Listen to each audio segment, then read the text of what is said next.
know you don't smoke weed. I know this. But I'm gonna get you high today. Cause it's Friday, you ain't got no job, and you ain't got shit to do. It's your boy Big Ev, aka the Double Vodka Don, here with my co-host, Young Wayne Jetski, the SoundCloud King. Yeah. What? The MVP of the podcast, Colin Cooper on the ones and twos. We are 808s and Smoke Breaks. We're back. You were saying something? Yeah, I was saying you didn't let me smoke any fucking weed. You counted me out of the fucking pre-pod J. I didn't count you out. Yeah, you did. You showed up late. I didn't show up late. You said dipping in 10 minutes, and then 30 minutes later you said heading back now. I was like, all right, I'm smoking this J. That's not true. We sat and waited for 30 minutes, and then you were like heading back now. Not a text. I was blow drying my hair at the gym. When I said dipping from the gym, you're wearing a hat. Why do we need to respond to that? To just let me know, hey, we're gonna smoke a J and I'll run here. When I say dipping from the gym, I gotta take a shower. I gotta scrub my fucking ball sack. I gotta get ready to go. But you should. That's something you say when you get out of the shower. Like dipping in 10 does not include a shower unless the shower is within that 10 minutes of you dipping. Perhaps, but I think at the very least, if you had said, we're waiting on you, we got a J, I would have been here faster. And then I come here, and then I waited for you guys for 20 minutes because you weren't in here. You were smoking weed. Not 20 minutes. Yeah, absolutely. I was talking to Spider for at least 10 at most. 10 to Fib 12. alert. 10 to Fib 12. alert. Not a fucking fib. Fib. Not a fucking fib. It wasn't 20 minutes. It was sub 20, but over 10. Easily. Between 10 to 20. Maybe 10. Because I smoked Fat J's that burn for a while. Definitely. Because I roll them well. Definitely past 10. I wouldn't give you any more than 13. I'm going to say it was close to 17 at least. No chance. You're Because we went out there and lit it, and you were not, you had just said heading. The second you said heading back, I said, let's go smoke this J. Okay, and what time was that? 6:28. Because I saw it, and I was like, this and fucking I text. kid. Okay, so that was 6. Okay, so then let's fucking check your time then. You said that at 6:28. I said heading back now. At 6:45, I said where you guys at. I got back by 6:33, and then you said green room at 6:46. Yeah, but we were literally in here. We had went inside. I saw Mantis, and he was like, yo, Jetski's looking for you. And I was like, oh, he's here. So we went to the green room, sat here for like 2 minutes. So it's then like you 15. texted that. It's like 15. And then I said here. All right, we'll call it an even 15. No, so it's way under 13. Not under 13. It's literally exactly 13. I said I got here at 6:33. You guys text me back at 6:46. Yeah, but we were in here for like at least 3 or 4 minutes. So I'm gonna say it was. Oh, fuck. So I'm actually gonna say less than 10. There's no way to prove that. It's absolutely not less than 10. Definitely, yeah. I'm gonna say now my official. After we just did all that math, I'm gonna say 9 minutes you waited. I liked your first. I said 13. I No, think that's it was 13. No, but the math even was in my favor because he said where you guys at. Or no, you said you got here at 5:33. You said where you guys at what time? 6:28. No, 6:45. You said, you said heading back now. You said where you guys at 6:45, and you said you got back here at 6:33.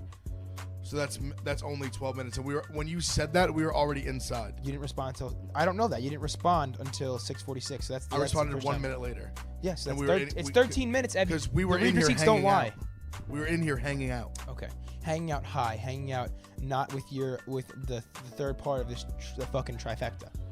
I literally said when you came in here, I'm definitely gonna roll one up after the show, no doubt. I'm sorry, but no doubt. You knew he was on radio till 6. He came off radio and came right down. I came right off radio. I was in here ready to go. You were not here, so I rolled up a J, and we smoked it. I'm on hour 13 of being at work, so all right, it's all good. It's all good. I'm not mad. He acts like we chose Barstool Breakfast. Yeah, like I'm like no one held a gun to your head, and you had to be on the show. Yeah, they're like, hey, you want to a.m. get paid? Come in at 6:30. Okay, next. Whatever. We got a packed show today. We have a great show. We're going to cover a whole bunch of news topics, but in addition to that, we have a sick interview coming in second half with Drama Relax. The boy. He is the boy. I think he's officially our boy now after I fuck with him. He's a good dude. Very good dude. Solid dude. At Long Island. Signed to Interscope. Kind of R&B. Just like soulful rap. I don't know if I should say soulful. He's like smooth, melodic rap. He's R&B. Definitely R&B. R&B is what I would describe. He described himself as that. I would say the same thing. He got a brand new single, All That, with Jeremiah just dropped. Visual just dropped. Song just came out. He also has some tracks on his SoundCloud he just recently dropped featuring Lil Baby and Gunna. So make sure you go check those out after the interview. That's going to be in the second half of the show. I think we should. Very fire. I like his music a lot. And his vibe. Great dude. No, really good dude. I was saying, but just to put him on, keep him on everything. Really dope. Yeah, for sure. But I guess to get into the news cycle, something that I think is probably going to be... I'm surprised it hasn't been heavily covered, but Ev made a good point because this guy's been locked up for so long. Tekashi 6ix9ine's trial... You just took my point. I'm not taking your point. You're going to get further into it. You just said my point before you even said what you were going to say. I'm prefacing it with a little token of your point. Tekashi 6ix9ine's trial starts next week. It's going to be decided how long he spends time in jail, if he spends time in jail, if he's going into witness protection, and a whole bunch of different court documents are unfolding. The FBI has leaked basically I don't know if you would call it like an affidavit, but the documents detailing exactly what he is admitting to and what he's admitting that the Treyway guys were doing. All his text messages have been forfeited. It's pretty interesting, pretty crazy how everything is now out in the open, what he's doing, what he's exactly snitching about. And the main Treyway head, Shotty, has been confirmed that he's sitting down for 15 years. He's been sentenced 15 years. He pled guilty. Crazy. Any thoughts off the bat about this case? I mean, I just don't know what the fuck's gonna happen. Me either. That's the biggest thing, because we're sitting here. I remember months and months ago I talked about how crazy it would be to have a documentary on 6ix9ine in like 30 years, and what that would look like, and how he would react, if he would do anything different, just who we hang out with, all that kind of shit. But you sit and think about it, and it's like, now I'm like, what if he's just making music again, like in like a month? I don't know. It's gonna be very interesting to see how this all goes down. If he's in witness protection. I don't think he's gonna have witness protection, but also he hasn't released a statement in so long, so maybe that is what's gonna happen. But what I think is might happen is that he gets off, and whether he goes to witness protection, I feel like they're gonna tell him he can't use the internet. Because my thing is, so what is there any word on like what he's like probably looking at from like someone like a lawyer or an expert in that field? Like, I've heard multiple things. I've heard no jail time. I've heard 1 to 3 years. I've heard that obviously witness protection, but it seems like he's getting out. Like he's not going to be away. Even if he's not away, he's not going to be away for a long time. I don't see him away for more than 3 years. And in addition to, so basically and he's already done how much? Like he's done about 8 months. A few months, yeah. I think 8 or 9 months. But if you go through his Hot New Hip Hop has it detailed in an awesome article that they have like the documents leaked from TMZ. It's crazy that the FBI will just leak shit to TMZ.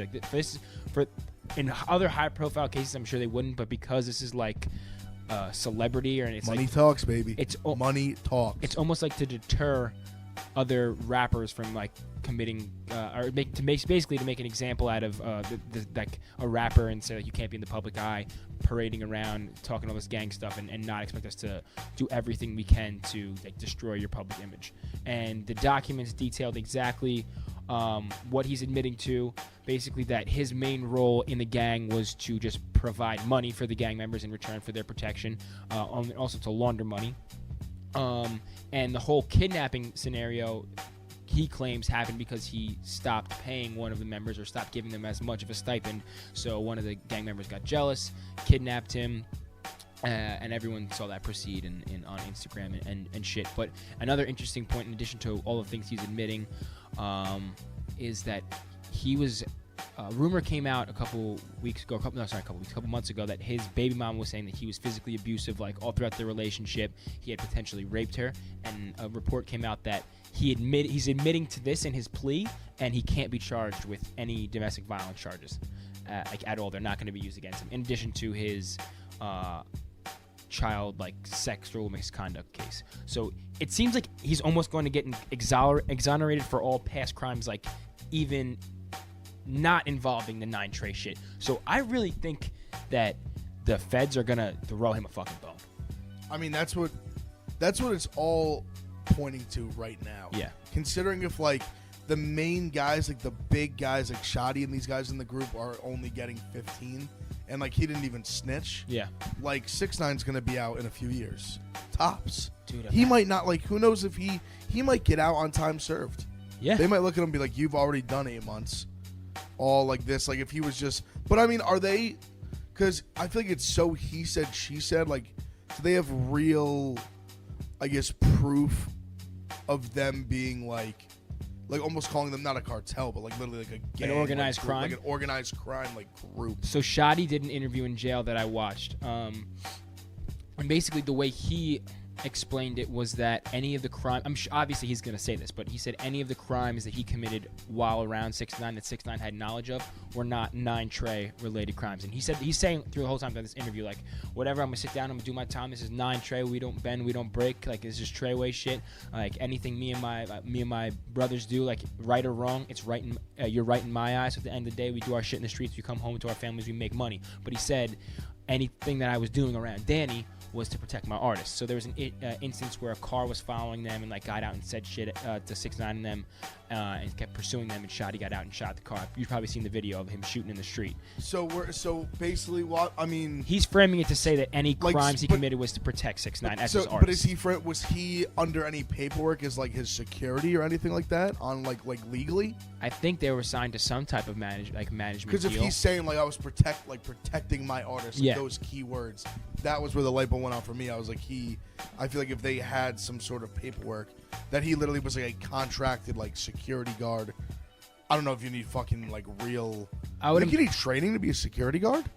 I like a think real there's one? like there's some type of license you have to pass, but I don't know if their whole relationship was like on pen and paper. I don't know. I have no idea about that. Like, those like the legal not ramifications, the legal like instances in which you can manage someone. But I assume that they had some type of like negotiated contract. But it seems like the way Shotty was kind of expressing what his side in the interview was that they didn't really.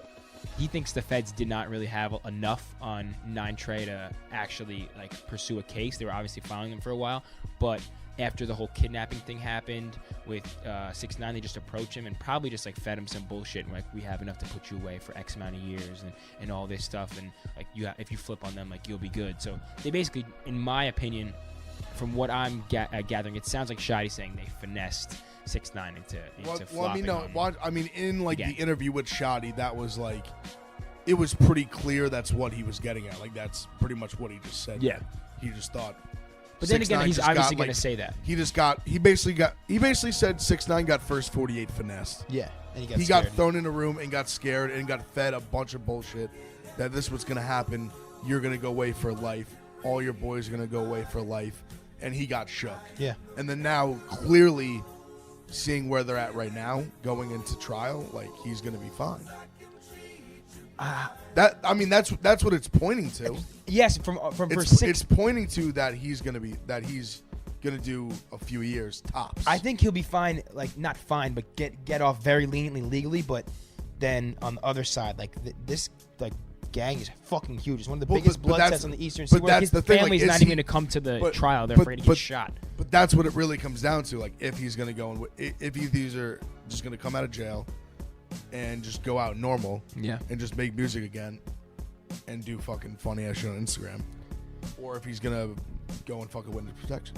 I don't know. I don't know if I brought this up on the pod before. There's this guy Hunter Moore, back in like 2013, 2004, 2015, and he started this website called Is Anyone Up, and it was basically a revenge porn website, and people would post pictures of their ex-girlfriends like naked and stuff anonymously and say the first name of the girl and the town she's from or whatever, and it blew the fuck up, and he became like a cult internet celebrity because of it. Like, got rich as fuck, started like hosting club events, was like DJing, lived out in California in a mansion with all these like big titty emo girls doing coke off their asses and shit. He was a crazy follow on Instagram and Twitter, but eventually obviously he was not shy about saying, yeah, I started this website where we posted like anonymous nude photos, and the FBI cracked down on him, and he didn't do any jail time, but what happened was he was banned from the internet for life, so he's not allowed to be on the internet.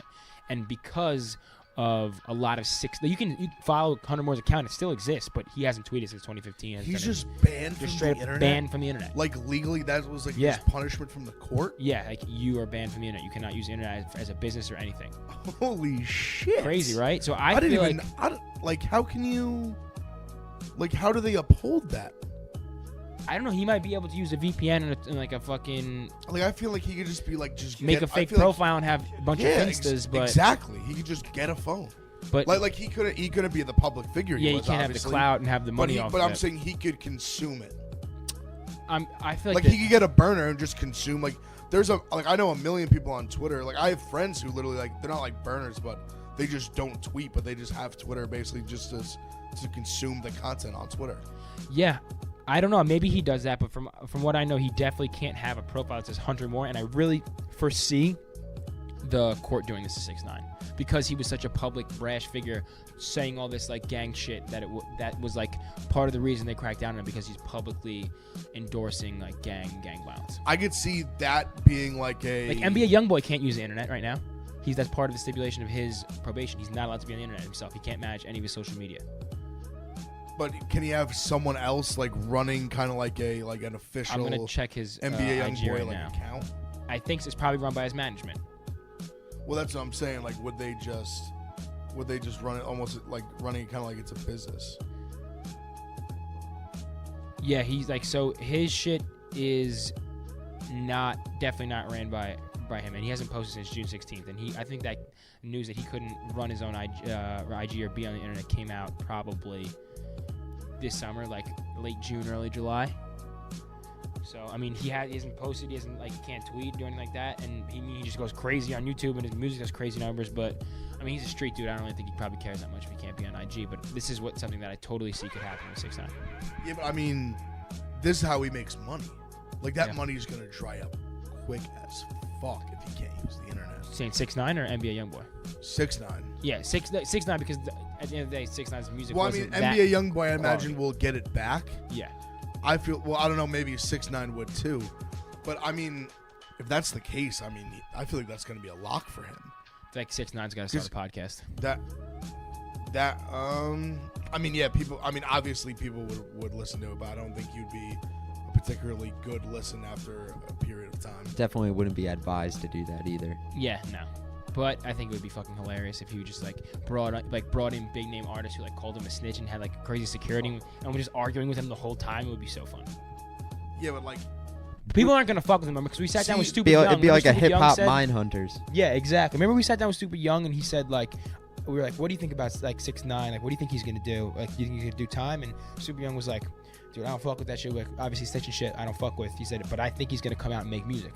I think if he gets out and he gets off scot-free, he's gonna make music. And yeah, no, he said, but he's not gonna get any features from anybody, obviously. No, that I agree with. Yeah, no one's gonna work with him, but if he's out, I can't. Even if they say he can't use the internet, he's they've got to still let him make music, right? How could he That's why I feel like even if he can't use the internet, he's got to have somewhere where it's he's big enough of a public figure where his management team can run his page and put out all his shit, promote all his shit, his music. But then it wouldn't be the shows. selfie video, him yelling at the camera. Well, no, I think that's where they would pretty much that's where they draw the line. Yeah. But I feel like that would be a big part of a negotiated deal. Yeah. I don't know. It's gonna be where really they're you can be out, but you can't do all this shit.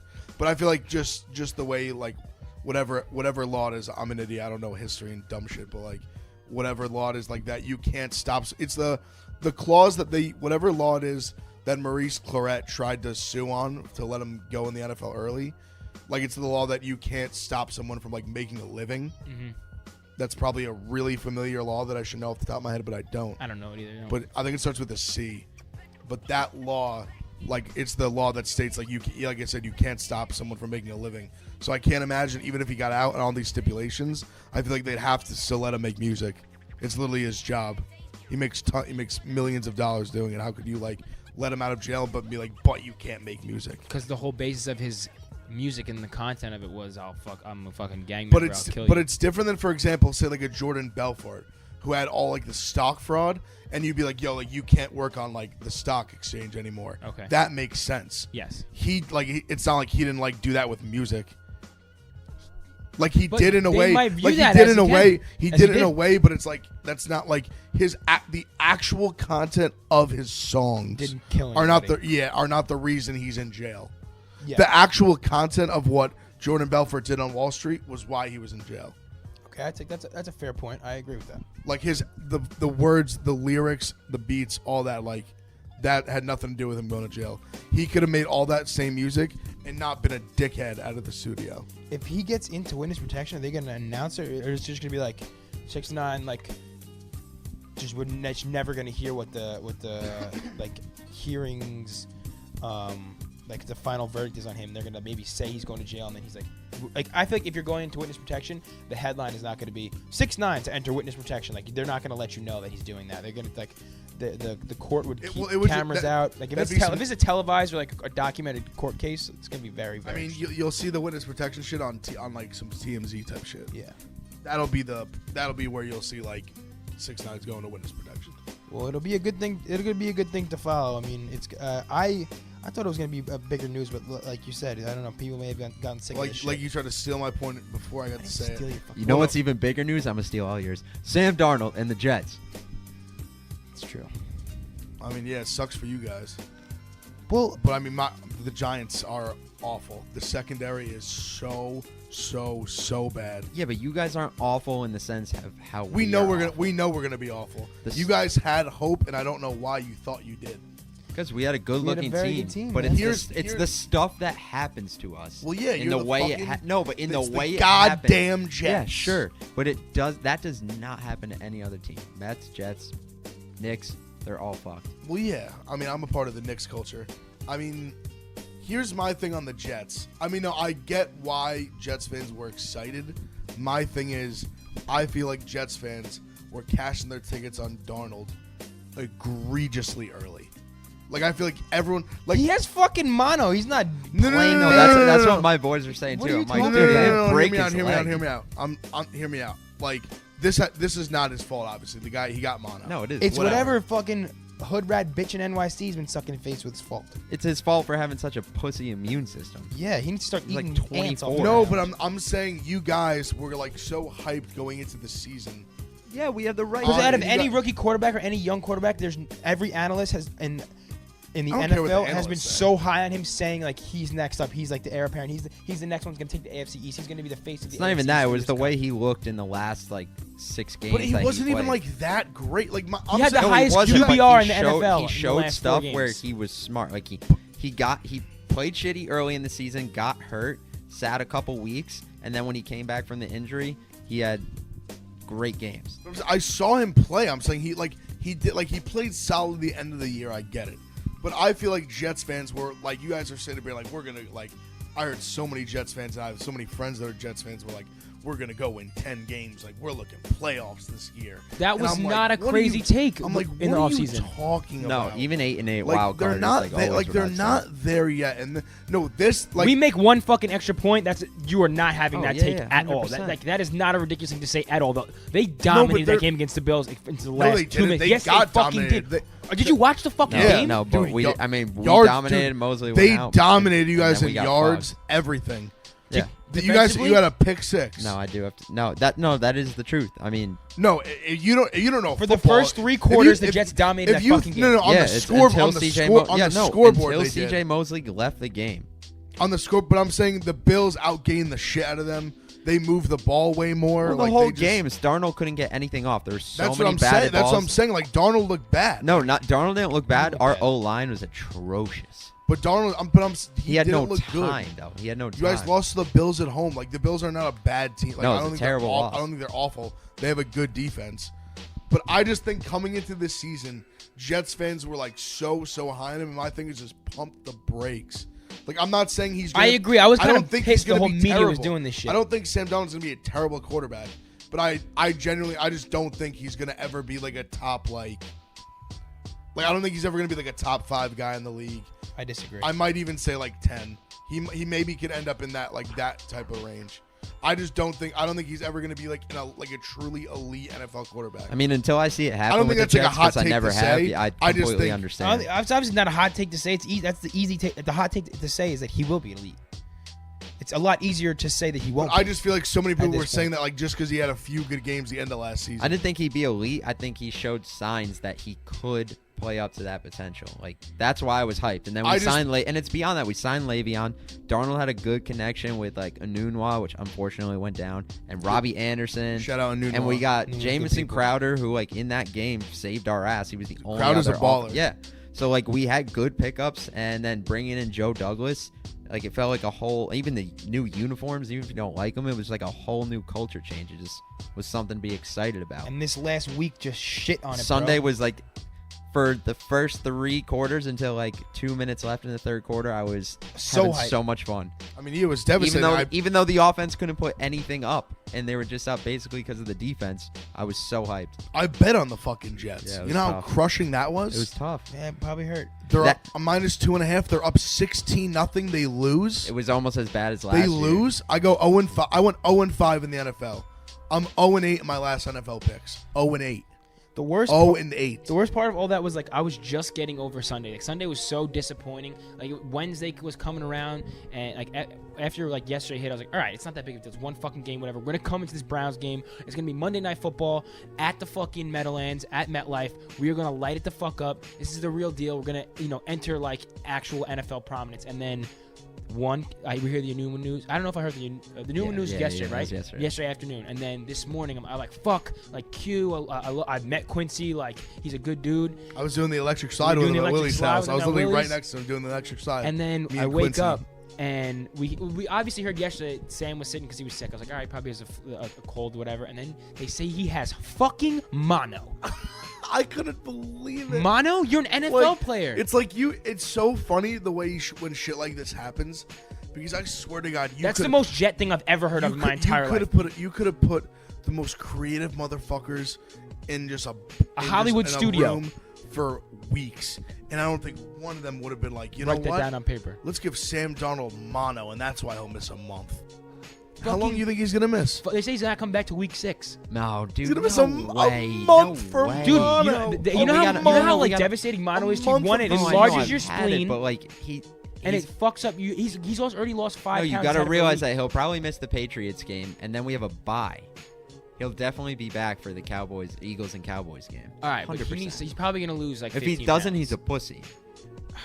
He's an saying it now. He's a fucking idiot. First of all, like who gave Sam Darnold mono? That's what I want to find out. Who the fuck gave Sam Darnold mono? If you're the girl who fucking sucked his face, hopefully you sucked his dick, but sucked his face and gave him mono, you need to march your ass out of the Tri-State area right fucking now. You're a detriment to the New York Jets and you're a detriment to sports as a whole. What a fucking bitch. What a fucking bitch. All I right, think that you should do that. hear me out. He might have just drank someone else's cup that had mono. So then don't start that, because then that's gonna make me think the entire Jets have mono. What happens? What happens then? What happens then if everyone's? That's why he went we home. talked about it on radio.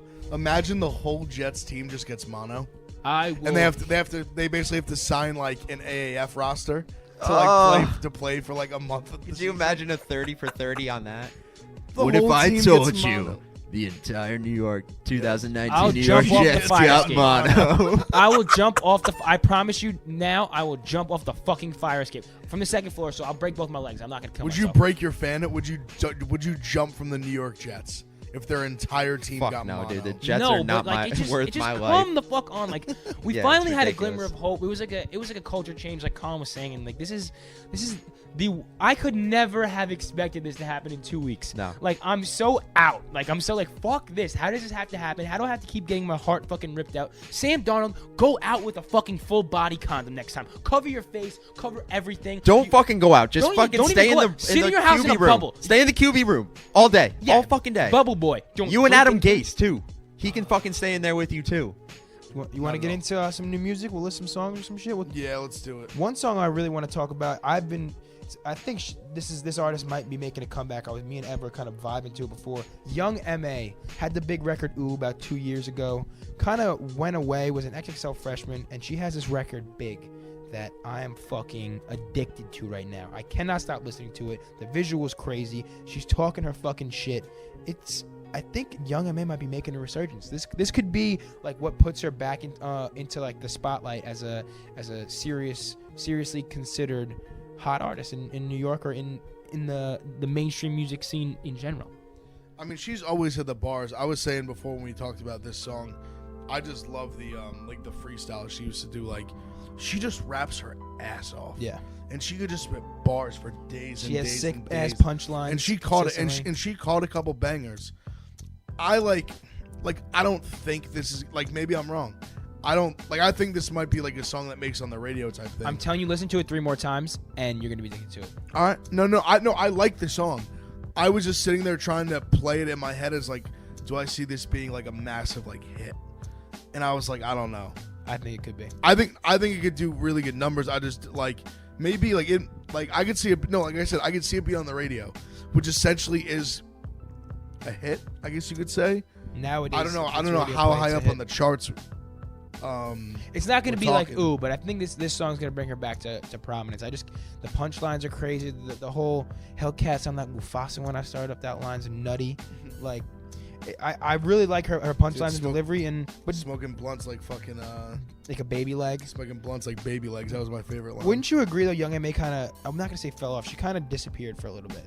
I think that might be something with the label, like riding for too long, like trying to pump that song out as much as she can. People got sick of her, but she kind of went away. She's dropping an album called, I think it's called Her Story, like history, but her story, I think it's called. But that's coming out, I would imagine, before the end of the month. And there's a couple singles that had already been released off of it. One of them being Big. I'm really hyped on this track. I'm really hyped to see like a good new body of work from Young M.A. Yo, it's her story in the making, like history, but her story. So I'm really hyped on that. Couple other tracks that I haven't had my eye on. Roddy Ricch, Cut These Demons Off. Roddy Ricch, we talked about, made XXL this year. Has that melodic delivery, but kind of talks that LA street shit. Jump Off a Jet by Lil Yachty, made in Tokyo. I liked, kind of brings you back to the old school Yachty SoundCloud era. Then Lil Baby and Future, Out the Mud, really fucked with that track. It's kind of it's been out for a while, but they released the video recently, so that kind of is getting another push. And then this track, Akon, Can't Say No, is Akon has a new song, and it's a cover of Not Letting Go by Wayne Wonder, which you know the song.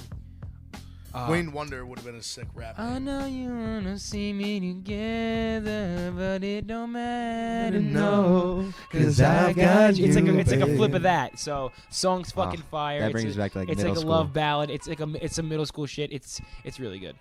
I remember it's like similar to that. two July 4ths ago, I went to Jersey City for fucking July 4th, and Snoop was doing a free concert.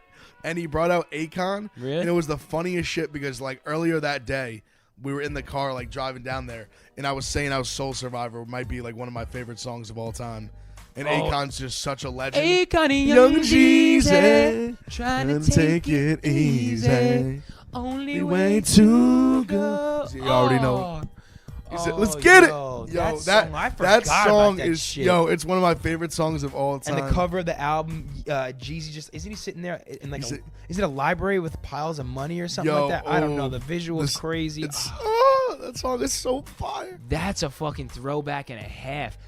We should bring that, dude. A throwback of the week. That's the fucking throwback. Soul of the week. Survivor. Soul Survivor. Akon and Young Jeezy. That shit's a fucking I'm a Soul cranker. Survivor. Oh, hit yo, the that vocals, yo, me Colin. and my one boy, I stay on the Akon. Like, I still listen to Locked Up all the time. I'm locked up. Honestly, at the end of Locked Up, he has the funniest ad libs at the end. He's like, he's like, where's my lawyer? And he's like, get me out of here. It's so fucking funny. Oh, I butchered the cover, by the way. I gave an example of a cover of a song that is actually Akon. So the cover of the new Akon song, or the flip, is Wayne Wonder's Not Letting Go. It's not the song that I was singing afterwards, but it is a flip of Not Letting Go. And it just gives that same like 2009, 2008 Akon vibes. You know, like, how fucking rich Akon is, not even off his own music. He's like behind a lot of like Lady Gaga's production, and he's in like, I guess, writing sessions with her. He's like a producer on almost all he's her like albums. an usher. Yeah. Who, Akon? He's like turned into like. He's also huge for his country. Yeah, for Africa, he's powered half of like whatever country he's from in Africa with solar panels. Yeah, but wasn't there kind of a like he just low key finessed like money on that? Oh, I don't know. He might have, you bastard. I thought that was the thing. Wow, we're trying to highlight that he did a great deed, and you're trying to make him sound No, like no, an no. asshole. I'm saying No. Akon, you bastard. Oh. No. If you did that, you No, bastard. I don't know if this is true or not, but I thought there was a big like thing that happened around that he like with all that like I think essentially it was Was made, it a scam? No, not Like- it wasn't a scam, but it was made to look more like a charity thing, but really he was making a lot of money off it. You're Like he was like putting lights in all these people's like in all these villages or whatever it was, but he was he was making money on it. So I haven't seen. I don't know like the whole dynamics of it and all the details, but I thought that was the general concept. It was as it was relayed to me. I just googled Akon solar power scam and I haven't seen anything pop up. So It was not a scam. I wouldn't call it a scam. he was making money off it. You're saying? It Well, was anybody I who think runs a no, charity no, makes money I think off it was of just it. made. I think the reason it was brought up was because in the beginning it was made like he's lighting Africa, and then it was really more like I want to use the B word, say a business Probably move was. Probably was. than business like a move. charitable move. Well, charity is a business move because you get it's tax write-offs. Well, yeah, no, I'm not hating. I'm just saying it was like a thing that happened. Okay. You guys are like coming at me. I love Akon. No, I'm not. I'm just saying if I remember correctly, that was a thing that happened. Possibly, it definitely could have been. But Sounds like my ex. why? What'd your ex The do? thing that It was a happened. thing that Just a happened. thing that happened. Jetski picks up nothing. How was I supposed to pick up there? I thought I was drumming to the conclusion that your ex ran a fucking charity and was scamming people. No. A thing that happened, like your ex. All right, I guess I get that. Well, if I was able to smoke, I would have been a little more locked in. So I'm sorry that my head's a little spacey. No, We're gonna smoke like now. Yeah. Like we're gonna smoke now. All right, we're gonna smoke now, and then we're gonna come back to you with our interview with Drama Relax. Shout out Drama. Make sure you get his music. Make sure you stream all that with Jeremiah. Check it out on YouTube as well. Check out the video, Apple Music, Spotify, everywhere that music is streamed. We'll get back to you a little bit. Yee.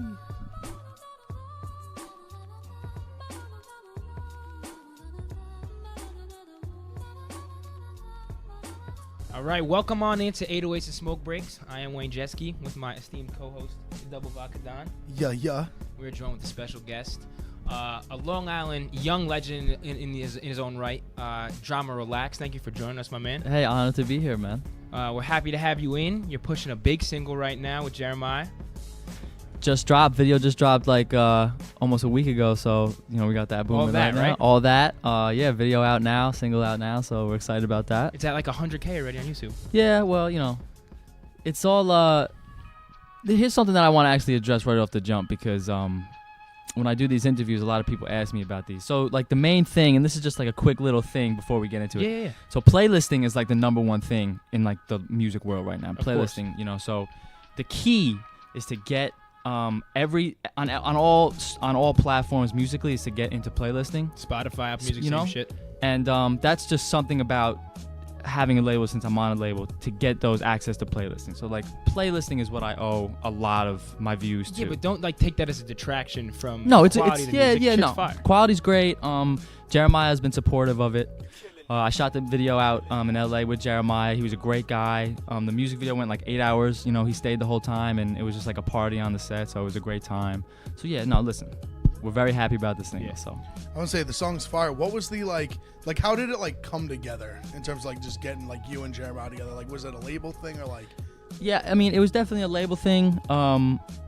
It was definitely a genuine thing also because I don't think he would have hopped on it because how it worked was a couple months after I got signed, I recorded the track, all that, at my house, and everything that I do is at my house. And I sent it into my boss, and he texted me back maybe like 3 months later, and it was right around Christmas time, and he was like, hey man, you ready for an early Christmas present? I was like, yeah, what's up? He sent me back the record with Jeremiah verse on it. That's fire. And I heard, and I was like, damn, this is hard, and like, it was hard to get him for the music video, but we finally lined it all up. So that's how it worked. My boss Joey Manda, he's really connected. So That's awesome. Word. I was gonna say, I guess staying on the label. Obviously, congrats on the deal, Interscope. That's crazy. thank you. So what? I know like a lot of artists don't love, or sometimes they can't get like too deep in the process and whatever.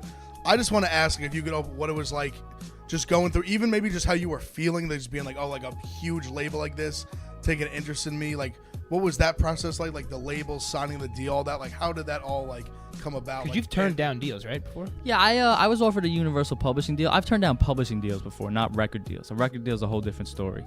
Publishing deals, usually it's kind of like, hey, listen, we'll grab this kid, and if something happens with him, then we're gonna cash out on him. They're not gonna help you push. When you sign a record deal, they control your distribution, so there's more of an incentive to push you. Yeah. But how this all worked was I have a great lawyer named Adam Zia.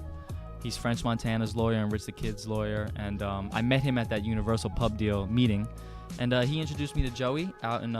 He flew me out to Santa Monica. I met with Joey, and like a week later, they signed me to Interscope. And the whole vibe around it is just, it's insane. It's crazy. It's a dream come true. But in my case, they need to do artist development with me because I'm not like, I don't have all this clout, to keep it 100. Like, I don't have this big clout. I don't got this big name. So it's exciting, but there's still so much work to be done, and it's got to be done by me before anybody else, So, yeah, but my bad. Continue. No, I was just gonna say, does it like ever get frustrating saying like, oh, like they're not like they obviously they signed you the deal, they obviously believed in you a lot. Yeah, definitely. Like, is it like does it ever get frustrating, I guess I'm saying, of them not giving you enough, or you're saying it's more like a big part of it is on you to do your part as well? Well, I'm sure obviously it kind of goes hand in hand, of course. But. Yeah, anything that's frustrating is I have to be frustrated at myself because at the end of the day, I got to do it. Just signing to a label, when you get a label deal for all rappers that that are looking for deals, it's you think that, okay, I signed to a label, now everything's just gonna like be smooth sailing, and that's not the case. You still got to work like you got nothing, and you still got to do all the same stuff on your own. So frustrating.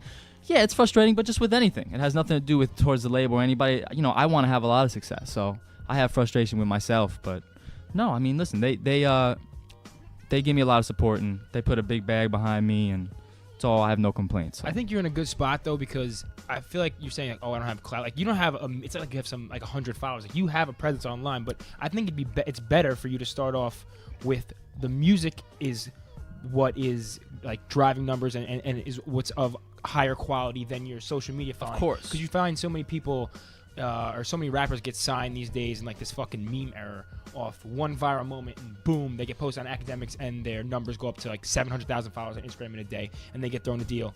They drop an album and fucking flops. Their music sucks. You're in a, I would say, more advantageous position where the music's fire, and the following is going to come, I would say, as you just kind of keep working and keep pushing, and you have the label that is going to drive the bigger following. And I think it's also setting me up for longevity, which is correct. The most important thing, because it could come and go. And my thing is like I think into the future, all the time, and like I need to make sure I'm good in 10 years and 20 years. Like I'm not looking for just a quick little come up 1 year, being hot. So yeah, I agree with you. Definitely. The music's the most important thing at the end of the day. So I mean, now that I was going to say, that's so smart in terms of you, like he said, you just see all these dudes who just hit one song, all of a sudden they're getting 10K a show, and then sign a bad 360 deal. That shit's done right over with. I mean, the quality of the music at the end of the day is what's going to carry you. Like of that's course. At the end of the day, that's what it's all about. Because you can deny the one hit wonder, someone's brand, whatever, but the true quality of the music is undeniable. I agree, and I'm 24, so I've been, not that I've been like out in the game for a long time, but I've been like studying it for a long time, and I think a lot of kids get signed at 18, 19 to, like you said, a bad deal where it's just like, oh, we're so caught up in the moment that we're just going to take this $1 million really quick, and oh, great. But then they don't realize that on the back end, you don't own your music. Once that song dies down, nobody even cares. You want to get into a genuine situation where people understand, like, we're going to stay with this kid, and there's got to be a personal relationship. That's where a lot of people mess up. But yeah, I'm in the opposite situation. I'm in a great situation. I was gonna say, because that's even before you even asked that question, just you explaining kind of the whole label process, shouting out your lawyer and all that. It seems to you like you have people around you, even that you didn't know beforehand, just like label people that you do trust. Yeah, I'm in a comfortable position. So it's all gradual, which is better than blowing up overnight. Being gradual and knowing what, being prepared is a better situation. So I'm very fortunate to be there. Slow grind, baby. Yeah. You were talking about longevity, but I want to talk about longevity for a second, because when we first got in here, you're asking, you have any beers? We gave you a beer, whatever. And you asked me, do you have a jewel? And I was a big Juul guy for the last like 2 years. And I recently saw the fucking news about kids getting popcorn lung. Their lungs are falling out their fucking ass or whatever. They can't breathe. They're having seizures and shit about the Juul. And I see you. You asked me, do you have a Juul? I went, got you a little disposable. Thank you for that. No problem, no problem. I'm not trying to flex that I bought a $10 Juul for you. But are you nervous at all that these long-term effects they're talking about might compromise your ability to fucking harmonize on the vocals and shit? Yes, I stopped smoking Juul. Well, not really. I'll hit it if I am doing something like this. Okay. If I'm out, if I'm at a show, if I'm out, somebody's got one, okay. But I'll go 3-4 days a week without hitting anything. If I'm out and someone's got it, I'll take it. Like right now, I'm chilling, I'm getting loose, having a beer. I'll hit it. I had when I first went out to LA after getting my label deal, I went through this period of time where every day I was waking up at like 7 in the morning because I never adjusted to the time difference. And I would go get a coffee and I would smoke a Black and Mild every day. I've been there. Yeah. And I actually just saw one of my boys actually just tweeted that there was a like every guy has had a Black and Mild phase, which is funny. So I'm starting to realize that it's probably better if I'm drunk to maybe even smoke a cigarette. Yeah. Which, listen, I don't advocate this and I don't support it, but do I like being drunk and smoking a cigarette? I do. Who doesn't? Nicotine rush? I do. I'm not gonna cap, man, but I definitely. It's definitely a horrible habit, and I wish I could get rid of it, but I feel like when you smoke a cig, though, at least when you're drunk, it's like you smoke a cig, and one, because it smells fucking nasty afterwards, you're not like itching to get it again. With the Juul, bro, I was like a fucking crackhead. That thing did not leave my hands, and I was like smoking out of that USB drive. It turns you into a crackhead. Like every 30 minutes. It turns you into a crackhead, but two things that are making me stop. One, I have a little brother, and he's 19, but he's been smoking the Juul probably for 2 years, and I'm seeing these like 16, 17-year-old kids, and I'm just like, what the hell is going on? Like, does anybody realize that all these kids now have access to pretty much the most dangerous thing, other than like if you're doing like serious drugs. But I've been seeing the news too, and it's fucking crazy, man. No, and it really is crazy amongst the young people. So I graduated from Ohio State last year, so the year, obviously that year was my senior year, and all the freshmen came on campus. I really had never seen the Juul before, didn't even know what it was. The freshmen came in, and that shit went off like a fucking bomb. And then by like October, every kid on campus had a Juul, and they were ripping them. It's like you said, the crack. It's like just the convenience with they can just sit there and rip it outside over and over and over and over it's and crazy. Just nothing. And when I first started smoking the Juul, I would hit it. It would almost kind of be like I would get like a really nice head high. Yeah, it like, felt I nice would as just hell. Be like, fuck yeah. You're But floating the now clouds I'm a just little like, bit. this is gross. Now And it's just so you don't feel like you're that's- fiending for it. Yeah, See, yeah. that's exactly what packing a lip is like. When you pack your first Oh yeah, I've lip, never done that. I used to do that when Yeah. like early in my high school days. I used to do that, especially in like the football locker room and all that. And that like you get the crazy head rush, and then it goes away. And then once it went away and it became just social, I was so over it. But it's just that initial. It literally it feels like you just like a bomb went off in your head. It is. It's I don't even smoke tobacco, but I went to the movies the other night with my girl, and I left my weed pen at home, and she had her Juul with her at the theater, and I was like, I just need to smoke something. So I was like, give me the Juul, and I was just ripping it, and that's the same thing. You Dude, get that quick rush, and it then it's like, hits, 10 man. seconds later. It hits, Why'd though. I do that? It's a Nice. shame the way that tolerance just goes away so fast. Yeah. It's a so shame. fast. I'm It going is. through serious nicotine withdrawals, I think, right now. Like, the whole past week, I had a hell of, like, Monday was the day I decided I'm stopping Juul, and I was, like, a pot a day kind of guy. And I didn't start feeling normal till today. Like, I couldn't think. I was, like, sitting at my desk trying to edit videos and, like, forgetting where the files were in my fucking computer. Like, it's a serious fucking thing. And then Spider, our, like, office manager came up to me. He's like, you want to hit this? And I'm, like, looking at it, and it looks so delicious.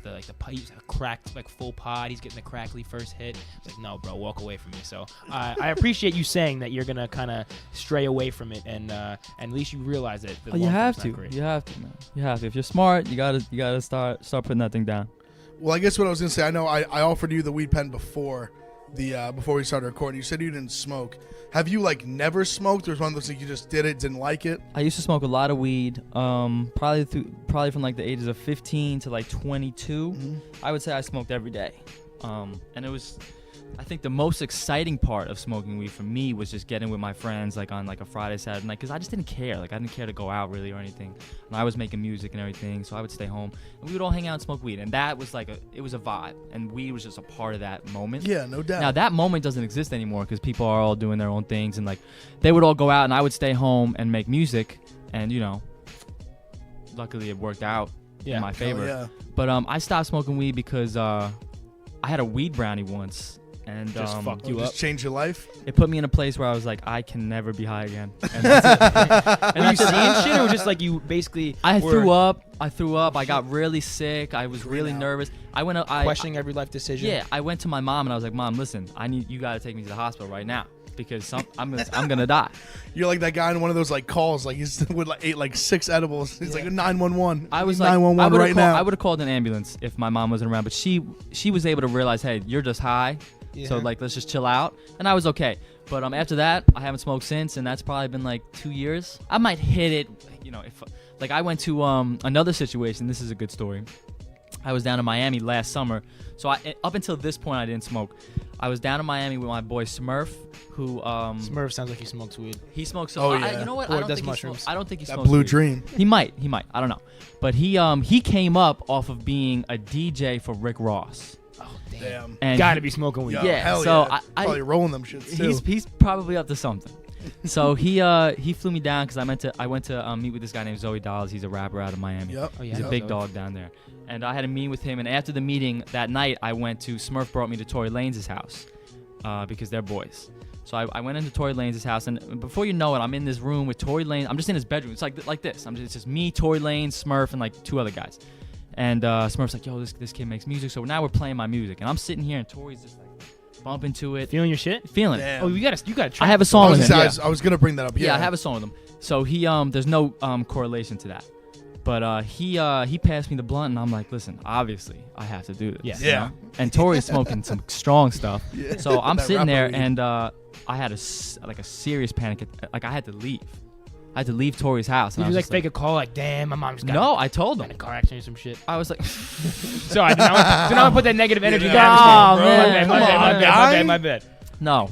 But that's what I used to say to get out of like football practice in high school and shit like Yeah, I that. feel that. But yeah, so I think my grandma died like 8 times ago. yeah. That's what I said. Everybody's A grandma's had a family lot of emergency dives. once a semester to take a week off. Yeah. So that's always happened. But yeah, smoking weed is not for me at the moment. I hope one day it comes back when I can chill out. So. Yeah, word. You talked before about how you record yourself in your room. I follow you on IG. I'm a big Fire Island guy. I saw you. Love Fire Island. You say that you brought the studio out to Fire Island to OB, I think, right? I had a like a little beach house right next to McGuire's, Oh, dope. and yeah, I was doing a little recording there. I really want to like get in like album mode and like rent a house out there and like on the beach and just like That'd be fire. record for like a month in the winter time. Yeah. I have a You house know? on Kismet, so I'm there all the Oh time. yeah. It's fire. Yeah, I love Fire Island. It's just it's a pain in the ass if you don't have anywhere to stay. But yeah, Touching back on you like recording yourself, so Yeah. you use. I've heard in other interviews you say you use GarageBand, GarageBand right? only. So only GarageBand. only. I'm very impressed by that, honestly, because I make a little music here and there. I use Logic a little bit, and like I would say not to like say that your music quality is industry standard, but GarageBand definitely is not. Like if you go in a real studio, they're using Pro Tools or Of Logic. course. I wouldn't say it's the industry standard for recording. So how did you get into recording yourself? I imagine you can, to some degree, mix your own vocals, definitely. So how did you get into that? What was the spark that was like, all right, I'm gonna try to open this on my fucking MacBook and see if I can make myself sound dope. So I went to Bayshore High School, and Shout out to Marauders. I went to Bayshore High School, and they have a recording studio in Bayshore High School. Have you really? ever been inside? Wow. Not in You don't know. That's I awesome. play football against them. It's sick. It's sick. So yeah, I kind of learned how to do it there, and I was just like, I'm not going to. I want to record when I want to record. Yeah. That's really what it comes down to. And I also don't want to pay to record. Like, this is crazy. I'm gonna be recording 8 hours a day. I'm gonna pay. So yeah, I just taught myself. And the Tory Lanez song, the Jeremiah song, like these are songs that I recorded in my bedroom on GarageBand, Interscope. Like the biggest label was releasing it. So like just for anybody, like just you could do it. There's no reason not to do it. Like you could do it, and it's convenient. GarageBand. I wouldn't know how to do anything else. So Yeah. Obviously, I love that message, even just for people who are like aspiring to do it. Because even working here at Barstool, doing content and like all that kind of stuff, doing shows, all these people hit you up and they're like, "Yo, like, how can I get into it? How can I get into it? Like, what should I do?" and they all want to just like show up here and try to do this like big thing. And I'm like, yo, like, do it yourself. Like, make your own content. And if it's dope, like the shit'll work out for you. Yeah, I think that's kind of the same thing. I think it's just a matter of like it seems like I think some people are trying to look for almost to delay it until like delay. Like, it's really just do it. Like, once you do it, then you're already off the ground. Like, no matter what situation it is, like, just do it. Like, instead of like, oh, I gotta get into a big studio, I gotta, like, even like stuff like this, you know, like I gotta get into a big radio room or whatever. Like, once you just do it, it just seems like everybody might be just like delaying it because you're scared to do it. But once you just do it, then you realize, okay, now I'm right here with everybody else. And that's what I realized. Like, what's the difference really? If I could still make a song and put it out, I'm right here with everybody else. So yeah, it's almost like a built-in excuse because then it gives you the fallback. It's like, oh, I can't get studio time tonight. I can't record. I can't record. Nah, rip that shit off fucking YouTube, throw it in GarageBand, and make something happen. That's it. You started off producing, right? I started off producing. I was Samus Beats. I made a beat for Kurt Cobain's. Word. That was probably my biggest placement. Did he pay you for it? Didn't pay me for it, but it was fresh. And Jetski's got a guy like that. Yeah, Sag. Shout out Sag. What happened to No. Doesn't someone owe you money for beats? Oh no! Do we want to get into a that? feature? No, we're not gonna add that. We'll talk about that off camera, off air. We're not gonna add that out. Yeah, we're keeping that. A big artist might have finessed me, but if next time he comes up in New York, he'll be seeing me. Yeah, we don't like talking about we've that. already said it. We want to try to finesse him onto an interview just so we can blast him. No, we're not gonna air that out. Not even that. He fucked over my guy Jetski. I'm not fucking with that. Yeah, we're not fucking with that, man. No. I got nervous it was him for a second. No. This is the moment. Drama's good people. But I guess going off that, there is something I think we got to bring up. So on this podcast, me and him had a little beef. Somehow we started talking basketball. This is okay. And we started talking basketball back and forth. Yep. Who would win in basketball? I was talking crazy shit. I'll keep it a buck. We got on the court. I got smoked. As you could probably look at us and tell, that probably wasn't a great matchup. I covered the spread. For the record, I covered the spread. But my guy told me back in the day that I don't even know if you remember. If you remember, he slid in your DM. Yeah, I saw the DM. For a to play you one-on-one for a feature. He did not answer. I guess it's official now. You can't not answer the DM. Is the offer still on the table? More or less what I want to know is, were you tight that I came at you? Is your challenge still on the table? My challenge is, of course, always on the table. But were you tight about me maybe possibly challenging your basketball capabilities? I'll tell you what I was upset about. Okay. It wasn't a... I did dish your game a little bit. I also just looked. I didn't know, like... I recognize who you are. Yeah. I just looked. Grew up in the same area. I have a lot of DMs, and I just looked. I was like, "Who the fuck is this?" Like, yeah. And you said something. I know exactly what I said. Should I recite it? Say it, yeah. I said, I was like, "Yo, what's up? I see you balling. You have a nice jumper, but I'll take you to the rack." Yeah. I was like, "If I beat you, give me a feature." Yeah. So, I mean, listen, I was definitely... I'm not as good at basketball as I used to be because I just have such bad endurance. I also was just recently challenged by Passport General. I've seen that too. You know? Damn. So I'm starting to think that I gotta chill because I'm like talking a big game, but I'm not doing shit. so I don't know. But no, I know exactly what you're talking about. Yeah, I mean, listen, man, I think I'm more of probably a team. I'm probably better at a game than a one-on-one. Don't doubt your game. Bigger than me. I'm good. I have a good shot, and I definitely. It would be close. It would be close. I'm not you guys are similar, like size, similar build. You look stronger than me. You probably, I mean, listen. I can't shoot. I'll keep it my jumper's broke. This guy sandbagged me though. I could shoot. This guy was running sprints, doing fucking suicides. Sprints. Marty said he came to your house. He came outside to see you running suicides. Get ready to play me, 340-pound me in basketball. That's literally a lie. I took a run around the block, and he left his car at my house for 4 days. So it was not in preparation to play you in fucking basketball. It was the most intense game I've ever seen from someone playing a 300-pound guy. Like you see, this guy, he wouldn't like. But tell him the stakes of us playing. So this guy's a right, degenerate fucking gambler. Goes down thousands of dollars each week. So we just got into a debate about when I saw Jetski slide across the court, I knew this it guy was over. dove on the ground for a loose ball when he was up 9-5 on a game to 11. Okay, the only reason I was up 9-5 was because we had a ref, and they gave him fucking 3 free throw shots in a pickup basketball. You threw the ball at the ref. You were disrespectful. Whatever. You shouldn't throw it at the ref. Probably not, but. Yeah. And I had 3 free throws. I buried them all because I have ice in my veins, and I had to get back in the game. You got a lot more than ice in your veins, bro. You got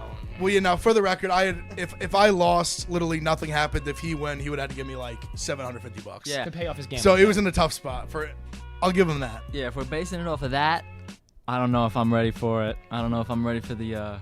I have no endurance. Zero. That was absolutely that was zero. happened to me. We were about 50 seconds into the game. because of the jewel. I was down 3-0, and I felt a sharp wind in my chest, and I was like, I'm in trouble.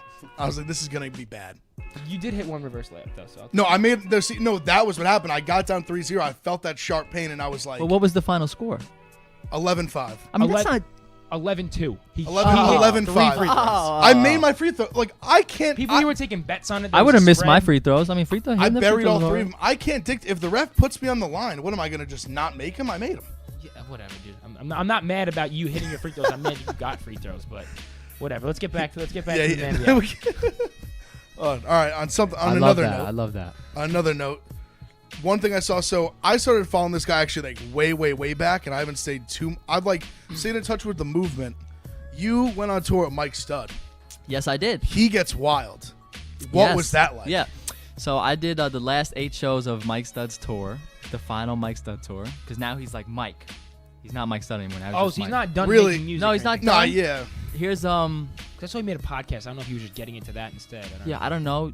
Do some research on this, and if it has to get cut out, then it'll get cut out.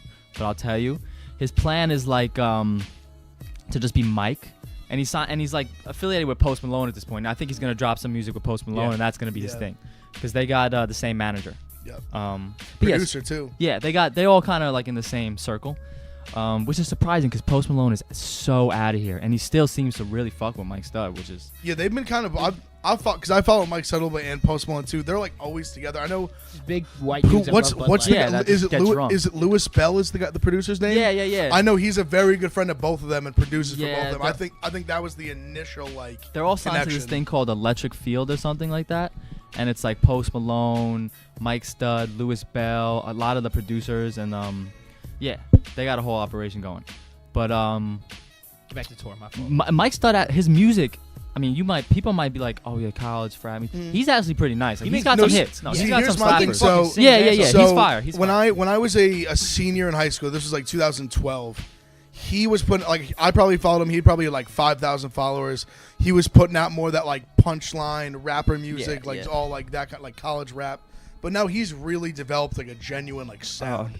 Anyone who's like paid attention, he can really sing. He can do a lot of different things. He's great. He's really talented. His music really hits, and I learned that on tour. But yeah, I did the last 8 shows on his tour. We did Denver, Montana, and then we did the whole West Coast, and then I did that. So his whole thing on stage is like, so after every like 3 songs, he'll bring a fan up on stage and just start chugging beer. So by the end of every show, and this is every night. This is every night. I mean, he's probably drinking at least 8-9 beers, on stage, and like full beers, and all of his boys are drinking beers and everything. So that's a little out of my element because I'm not crazy like that. But to watch it and to be able to be on stage and watching it, I mean, it's amazing, because it's like these guys are just so having fun, and it's good to see genuine fun. Like, it looks like they're having a good time, and what I've experienced in the music game, it's hard to have a good time. There's a lot of stress and like there's a lot of bullshit going on. So to be able to do your own thing, and he's got his own brand, and all of his boys are all tied in with it. Yeah, I loved it. It was a great time. A lot of chicks. Surprisingly, because I wasn't aware of this, his shows were like maybe more chicks than guys. Which is good for me because I'm kind of more on the R&B side. I had a great time. I loved it, man. He's a great guy. Did you chop it up with him like after the show? Yeah, all the time. We hung out.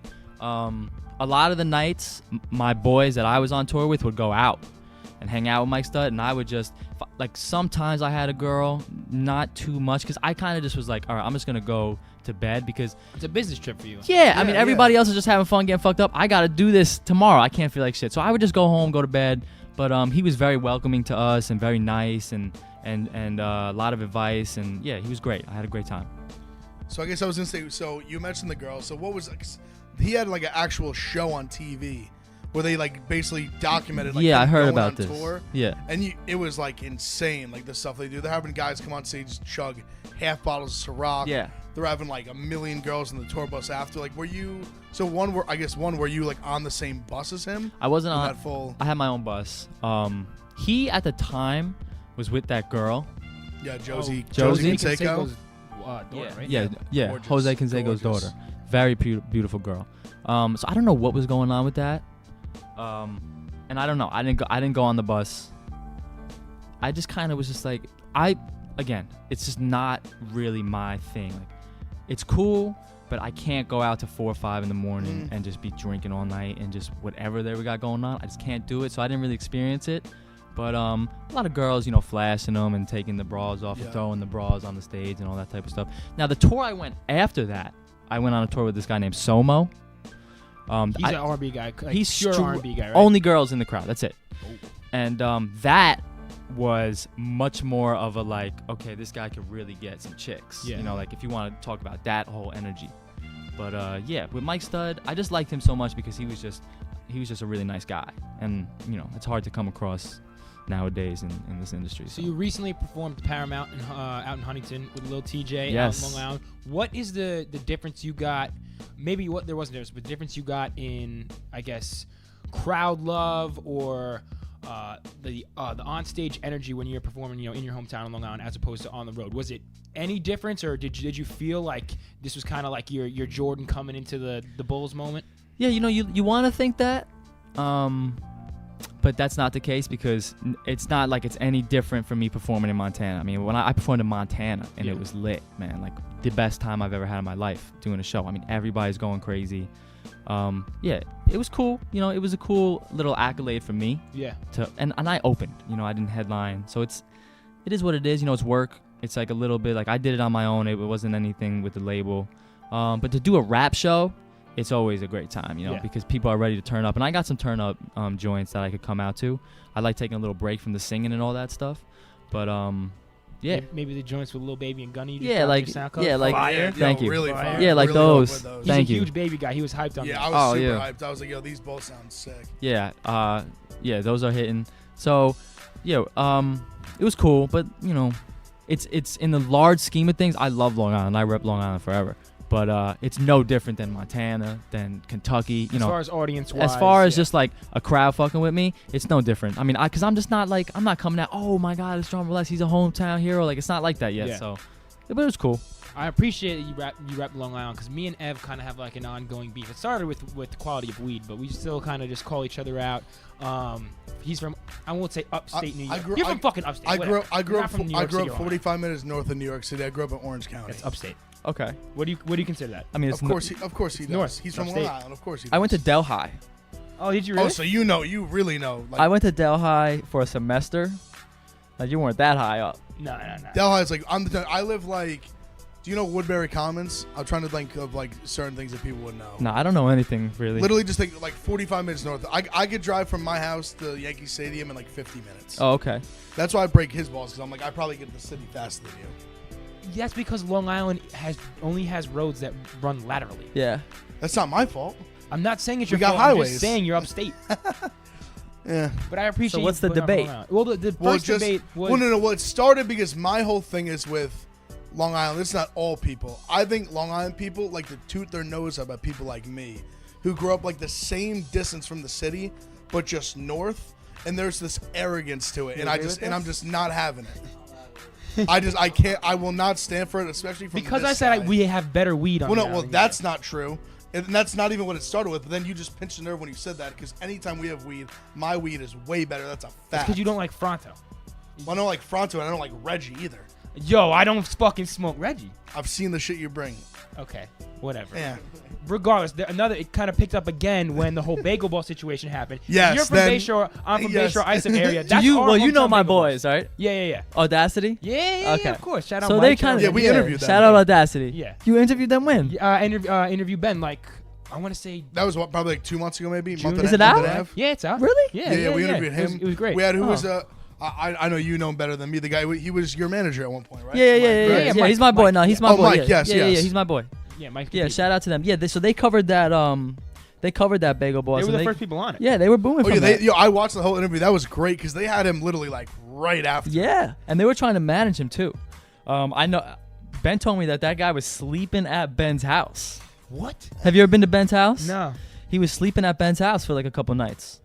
Yeah, I don't know. Actually, is that where they do the podcast out of Ben's house? Yeah. Oh, okay, so then I have because I did an interview with them. Yeah, you did. Yeah. So you've been there. I thought that was maybe Mike's house. I didn't know whose house it was. But yeah, then when the whole Bagel Boss thing happened, he was like, "This is just the epitome of the Long Island trash." I was talking about. You teed it up for me. I But was then like, I I was like, "This is your." I was like, "What's good with your boy?" Yeah, well, This is your in that Bayshore same boy. exact video, you got 2 examples of why Long Island is so good. Fantastic bagels, because this guy got so tight about a fucking bagel, he went on some like anti-woman rant. 2, as soon as he did, some other dude threw him down on the floor. Good Long Islanders respect women. It was a short rant. I respect the guy that came in and mauled him. My more thing was that he was just lashing out on women for like no reason. Yeah, no, there's a reason he's 5 foot and fucking nothing. I would say Long Island has its little group of like bums. I don't know if that guy's a bum or what he is. But there's like Bayshore Marina and fish and crab all day. It's like a cult. He did say he lived out of his car, so I mean, we can take that for what it is. I heard he just got arrested. Yeah, probably with his pants off. Yo, with he's a bat. fighting Lenny Dykstra. Yeah, he's fighting in a Lenny celebrity Dykstra. boxing match. The guy fucking went on Howard Stern. I mean, like, listen, if you're, that's pretty much the peak where you could get if you're that guy. Yeah. So he did it. So I mean, do you know who's managing him? Because they got somebody. I don't know the name. I know he signed some like fucking management deal, and he signed to that. Yeah, because they have a couple other people. They run the Long Island memes account. Really? Do you know about that account? Yeah. No, the account is. So that's who's managing him. I don't know. But about the bagels thing, because I traveled all across the country at this point, like a couple times. You're always out in LA. Yeah, there's not even delis. There's not even not delis. at all. You know, like you can't There's even delis, go, and that's not even like in LA. That's like you go like 3-4 hours away. There's not delis. There's just not delis. I went to Ohio State. There's no delis in Ohio. It's not even a thing. None. So, Long Island, and I guess you guys got delis upstate, right? You're goddamn right we do. So listen, so the let's best, if the we're gonna best delis. So we'll say that's a good thing for that's one good. If you do like a diagram in the middle, you could put delis. Yeah, Delis. in the middle. The Goddamn circle right, chart. yeah. What the fuck is that shit called? No, Venn we'll do diagram. the meme where A both Venn diagram. like arms are like shaking Yeah, hands. with Like, the like bagel, Long yeah, Island delis, upstate. delis. Yeah. So we got that. I don't know, man. I don't know enough about upstate. There's beautiful parts. It's beautiful. But just like beautiful. upstate, Long Island has good parts and bad parts, and has a lot of fucking heroin all over it. But Long Island is like a mixed bag. You can go like I don't know. We're from kind of the same area, South Shore, middle of the island. You go a couple blocks the wrong way, you're in Brentwood. Like it's active. Of out course. there. Of Yeah, course. yeah. You know, he knows. Of course. You know, Polo knows. even where I'm at's the same way. It's so like my county is so diverse. Like you go like 5 minutes one way into the hood, and you go 5 minutes other way into just like bumblefuck. All right, so It's got a little bit of everything. We should organize and like unite over this. You know, be kindred spirits, not be enemies. You guys should just We come can to work this Connecticut. out. Nah, fuck. Live like real fuck people. Connecticut. Yeah, fuck Connecticut. Yeah, fuck Connecticut's Connecticut. great. The Fuck ferry over to Connecticut. Connecticut is Yeah, always a shout great out to time. Port Jeff Ferry. I'll pay for your Uber. yeah, shit. with that Connecticut money, that's what happens. If you want to pay for my Uber, I'll Goddamn. go anywhere. Yeah, Connecticut's the big boys over there. Do you see any difference in vibe in when you're recording? I know you record at home or at wherever you're at. When you're like, I know you're bouncing around from LA to New York. Is there any difference in like the sound you're creating, or is there any difference in like kind of like when you're out in LA vibes? Is it more of like a beachy trap feel? I don't know. Like, is there any difference in the sound that you make? When I go to LA, I record at a studio called Windmark, Okay. and it's on the beach in Santa Monica. Oh, that's a vibe. And usually when I'm in there, it's like it's predominantly Interscope. So when I'm in there, Rich the Kid's usually in there, or like Block Boy, or the Baby's in there. So all the studios around me, and it's just a beautiful studio. Like it's like probably the size of your lobby. Like that's each studio. Yeah. You know, and like you can smoke in it, and like I don't smoke, but I like having people smoking and everything around me. So when you're in that, you're like, to me, I'm like, okay, I really did this. Like I'm on. This is what it is. This is the biggest I could get. But as far as actually making music, I need to be in my room. This is where I need to be. This is where That's I do just it. your comfort place. That's just You're my creative. And so many people I think come up off of being in the studio. Like very few people are doing it like how I do it. Yeah. So when they go to studios, they could adapt, and that's all they know. All I know is me by myself in my room making music. And if you're gonna take me out of that, I'm usually not at my best. But I'll be in the room with producers. You know, you got to be in LA because you'll meet producers that you're not gonna meet in Long Island. You'll meet songwriters, and it becomes more of a collaboration process. So that's the benefit of being out in LA. But for me, you know, I'm always gonna want to be by myself. It could be in LA, it could be wherever. I just need my own setup by myself. Do you ever get on edge with like an engineer like doing your vocals as opposed to you like damn, he didn't fucking mix that the right way, or are you hands on with that when you're in the studio? No, I don't care. I got when I'm recording, there's an engineer. His name's Pat. He's a great guy, solid guy, and it's good to have a good rapport with your engineer because they need to know where you're going. I've had engineers that are just like kind of like, fucking in space, and I'm just like, I can't do this shit. Yeah. Like we need to be on the same page. The guy that mixes my shit is this guy named Jason Joshua, and he's like, you could look him up. This guy's like the biggest ever. So, and even he makes it to where I'm like, I think it sounds better on GarageBand. And this guy does the weekend. Yeah. So, it's preference, man. It's all preference. Polo has a studio called Beach House Recording. Any rapper that wants to pull up to that place, it's the hottest studio on Long Island. Hell yeah. And he always has something. He has some comments about my quality, but I think it's. What did he say? Hand on the mic. What did he say? What did he say? Tell him, Polo. GarageBand sounds like ass. Oh, okay. Let him know. Let him shit. know. I mean it. Oh shit! He said he Cut the mic. He's like, give me that shit back. We're not giving him the mic. We're not giving him the mic anymore. He wants to. He want. You got one right there. Yeah, Polo. Out of anybody, Sit next to him. Sit next to him. Get on camera. I didn't want. No. But Out of- one time, out- tell the camera real quick where they can find you. I mean, like, I didn't want to Introduce yourself. This This is is Polo I'm Hayes. Polo Hayes. So what's up? Out of anybody I've dealt with, Drama's GarageBand sound is the best. But I've never heard anybody that sounds good on GarageBand besides him. yeah, so he's that's doing what I'm saying. something And I gotta give him his kudos. You know what I'm Yeah. saying? Like most guys come to my studio and they show me this shit. I'm like, yo, this sounds complete trash. But I can say that his sound is actually like, all right, like I have trained ears. I've been doing this 10 years. I went to like 2 music schools and all this shit. So like, I can hear the difference. The normal average listener, I feel like can't. Mhm. But I still like try to like pick on him and just I try to be like the big bro and just Trying to just push him. I try to push him. 'cause Yeah. I want Drama to go to the big studios and be with the big dogs. You know what I'm saying? And So- and also like Polo, people that are actually educated in the industry, like big time people, they will know the difference. They will call me. Yeah. They'll say something. They'll be like, "Yo, this like."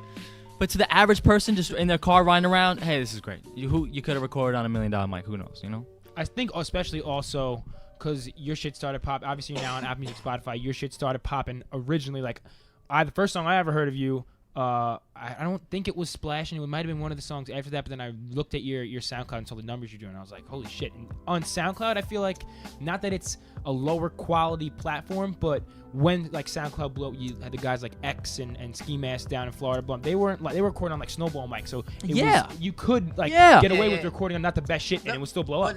But that's one thing too, man. I try to tell people like, all right, one, SoundCloud has its own algorithm on how it's gonna like determine like audio, and like no matter what, you can only get to a certain level. You know what I'm saying on SoundCloud, regardless, just in the way that it interprets it. But like, Drama definitely has the best sound like on GarageBand. And you know what? I had an idea. You should have a meeting with GarageBand, and you should promote that because you got a deal off GarageBand. Like a little endorsement type of thing, That's smart, yo. Be the face of GarageBand. Because Capitalism, how many baby. people have gotten a deal off of GarageBand? I don't know. Nobody's done that. No, before, I bro. totally agree. We should just go right Yo. now to GarageBand's door. I'm loving Right, this. bro. This is But, They like, gotta have an HQ in NYC. Somewhere. that's a great idea. But you know what I'm saying? Like most guys, like they don't have like Drama's been in his room since he was 14 years old. So of course he's mastered the sound.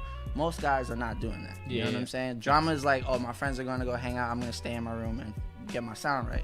Let's be real. Like 9 times out of 10, these rappers is all like trying to have fun and just the easy way out. So like you gotta give him his kudos. I always give him the respect on that point. But like I said, I'm the big bro. I'm always trying to push him to do better. 100. Things like that. That's what I was gonna ask. Actually, talking about all the producer talk. Who would you say, like, I guess will influence you to start, and who would be like your dream like producer or like artist to like have on a song? So Lil Wayne, I would say, was what got My me into guy. it. Lil Wayne definitely got me into it. He's my number one. Yeah. Everything. Lil Wayne got me into best it. rapper alive, in my opinion. Of course, and I agree. Although, I mean, listen, I think he's the best. When I was like in 8th grade, me and my boy Ben, who's Audacity, we would sit in Ben's basement and just pull out Lil Wayne instrumentals and like rap over it. So that's what got me started. And also, Lil Wayne was, I think, kind of really like the first guy. I mean, you could argue, I guess, Kanye, but Lil Wayne, I think, really showed like you could be a rapper And use auto-tune. and use auto-tune, but you could also like get to a really high place. Yeah. By making rap music, by just rapping, and be a celebrity and have a career and like really be a superstar. And Drake has now taken that to the complete max.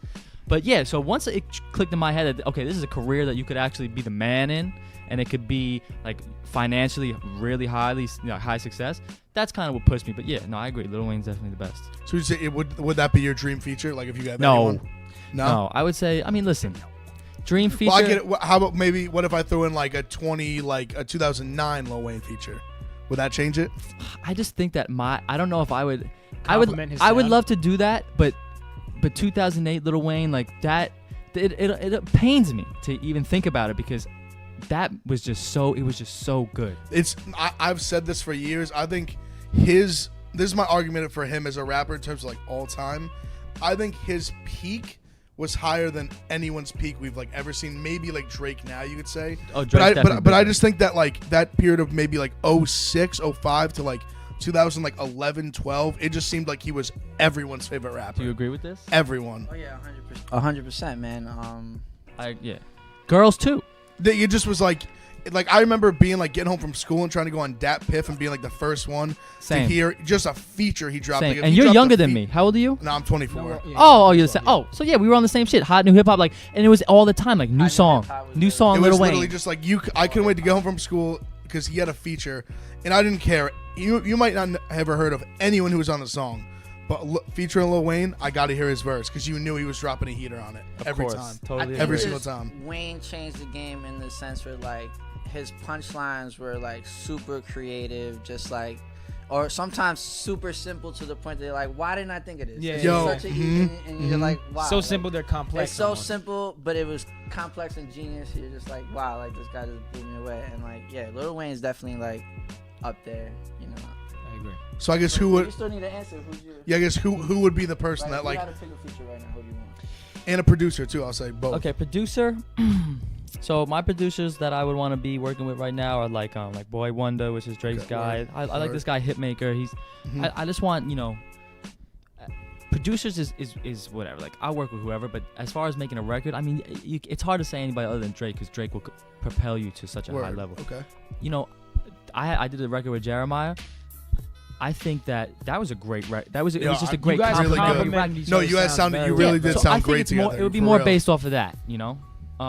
Any of these guys, like it's like to even have to have a record with Tory, Bryson Tiller.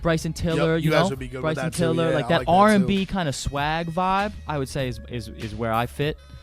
So yeah, anybody.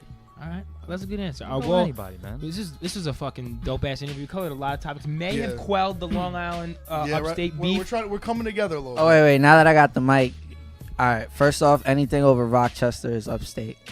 Over. Oh, So well, you're saying he's not upstate? because Rochester is like 5-6 hours north of me. Oh, so then you're good. You're not upstate. I'm And telling you, from I Long live Island. 45 minutes from New York City, just upstate. Yeah, you're not. I told you upstate. I could drive Are my you like by White Plains?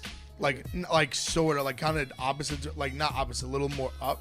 But like I said, I could drive a car from my parents' Nah, house he's in where I grew Rochester. up. Don't let him lie to you. I'm nowhere near Rochester. Rochester's way up Anything north. Rochester up is upstate. Rochester is way But north. the weed on Long Island is like, yo, bro. Oh, I can't even say this. Incriminating. All right. Well, just the weed on Long Island is way better. Oh, bro, I used to trap, bro. It's all good. Yeah, I'm not gonna say that because I'm still doing it.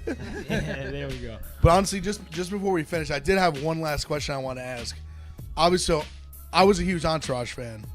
You started as Johnny Yeah, I was gonna Drama. make this comment earlier. Well, this is basically my question was this a you thing, a label thing? Like what was the inspiration for the change?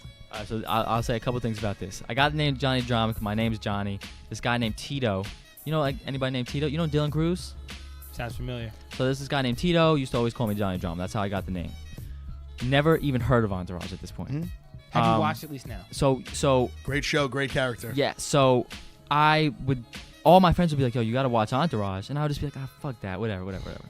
And then I started going and performing shows, and I'd be like, "Yo, I'm Johnny Drama," and the people would be like, "From Entourage," and I'd be like, "No, like, there's no all of a correlation." sudden, everyone in the crowd's like, "Victory!" So I was just like, "What's going on here?" So then I watched it. One of the best, man. Awesome, Fantastic man. show. Awesome show. So, but I guess I'll say, was it you that decided to Yeah. say So Drama Relax? my label contacted HBO. who owns Entourage, and they're like, that's yo, what I was waiting for. Like, and they were like, we'll just completely sue you. And Really? so that's crazy. That's so fuck. then- So yeah. fuck HBO. Yeah, yeah, You yeah. got HBO? Go unsubscribe right fucking now. no, we He's want. like, Yo, we might Sopranos cut is on that. HBO. Shit, I am on Sopranos season 5 of HBO. Sopranos actually, Yo, so I can't even alright, do that. good so. show. Favorite Entourage episode is mine when they went into the desert and did shrooms. That's a Yeah, great that's a good one. one. That's like great my top, one. like my favorite one. I think my favorite one might be the first one when Turtle meets Meadow Soprano. That's a good one That too. one's fire. When he gets a Meadow Soprano's so he gets bad. a hand job from her on the plane. Oh my god. It's so funny because I feel like when you watch Entourage, you could just pick like somebody that's every one of those guys, and that's why I connected with me so much. That's why I always think it's so funny though, because all the like regular schmo people, every single person just says they're Turtle. Turtle. Yeah, Real Like yeah, we yeah. back like 5-6 years ago when we watched it, all my boys would call me Turtle because there's the weed smoker, just hang out, whatever, just break everyone's balls. You're more of a tortoise, a little bigger. Sure, not Turtle, because Jerry's my guy and he just came in. I got to meet him. That was awesome. Yeah, I started thinking, I was like, man, I got too much fucking turtles around me. I Yeah. gotta. I need some E's. I need some R's. I need some That's the R's. joke, because everyone just says they're Turtle, because like everyone wants to be the dude that just sits back and just lives a good life and just smokes bud. And the Wow, you just live in a mansion and you don't do shit. and the agent, what was it? E. Ari. Oh No, well, no, he's the manager. he's the manager. He's great. Ari was just, I mean, he's got to be one of the funniest. He might be like one of the best characters Oh, of all just time. so dude. good. Like so talk good. about a guy who was just like born to play that role. But now, right Like- after I was watching Entourage, I watched The Sopranos, and then it just wiped away the Entourage. I was just Yeah. like, Sopranos is the next level. best. I'm in the middle of it right now. I'm on season 5. Those are like my 1-2 of like my favorite shows to watch. Yeah. Sopranos, The Wire. Wire's I great. like top. Wire's great too. I want to be my Chris favorite Moltisanti minus the heroin. Like I love Chrissy, but I don't like how he shoots up. He's just the young gun. That's like all the young guys relate to him. He's the young gun. Yeah, 100%. yeah. So Well, Damn, there it is. thank you so much for the interview. What can Thank we you, have guys. on the horizon? What are we looking out for? Are we going to look for a project dropping from you right now in the next year or so? Like what's coming for Drama Relax? I got a new song and music video dropping on Friday. Oh, can you maybe give us a sneak peek of what's it called? The Is song's there a called name? "Take a Trip." Okay. I shot a trilogy of music videos. I shot 3 music videos all on Long Island and Fire Island On the jet skis, right? on the jet skis on a That's boat. tight. So for the next Friday and then 2 weeks another Friday and then all 3 are kind of like Oh, that's awesome. it's like a little storyline. So we got that coming out, and that's all Long Island shot. Like the Interscope, the whole team came out, and we made it happen out here, which I feel like is what I need to do because I want to be organic and people don't even understand like Long Island and just New York in general. Yeah. Not minus the city because I'm not really out in the city, but like. You know, you could be in Long Island. People might be like, "Where is he?" Like, you don't even know. So it's like a little hidden gem, kind of. So I want to use it as much as I can. So I got those 3 songs coming out. I got more SoundCloud drops coming out, and yeah, you know, whatever falls in my lap, you know, I'm gonna capitalize. So Awesome. I appreciate Let's that. go. One thing I could say about Johnny, I feel like he makes Long Island feel like a little mini Cali. Like Yeah. when you look at his Word. videos, Definitely you're get like, that Hell "Is yeah. he in Cali That's right what's now?" up. And then That's he's what's like, up. He's in LA. And it's like he makes it look bigger, and like he really reps the essence of like beach life or water, like living by the water in Long Island, which a lot of artists I think don't or missed out on that like niche that people could gravitate to. But definitely, I fuck with how he makes it look like a little Cali. For sure. I rep That's home dope. always. So. The Can't Talk Crazy video, that's the one on the boat, right? Can't talk crazy, That's legendary. one that you could have been like, what, is this guy in fucking Manhattan Beach or some Yeah. shit like that? You don't know. So, Yeah. you know, shout out you for putting on for Long Island, for coming out, staying true to yourself. Thank you, Polo Hayes. Thank you, Johnny. Drama Relax, not Johnny Drama. Yeah, Make sure you at check Drama out- Relax. At Follow Drama him Relax. on all social media platforms. Get his music right now. Spotify, SoundCloud, Apple Music. This is 808 from Smoke Breaks. I am Wayne Jetski. It's your boy Big Ev, aka the Double Vodka Don. Yes, Yeah. sir. You like that? Thank you guys Drama so Relax. much. Thank Thanks you. so much for coming on, bro. Appreciate you. Thank you Thank you guys for guys. tuning in. Thanks for having us. So thank you guys for tuning in. That was our interview with Drama Relax. This was 808s and Smoke Breaks. Make sure you guys follow us, subscribe on iTunes, on IG and Twitter. It is at 808 Smoke Breaks. Get over to iTunes. Make sure you leave a comment, leave a review, give us 5 stars, subscribe, unsubscribe, subscribe again, stay subscribed. We're going to be shooting a lot more video content for you guys in the coming weeks. So stay tuned for that. Thanks for tuning in.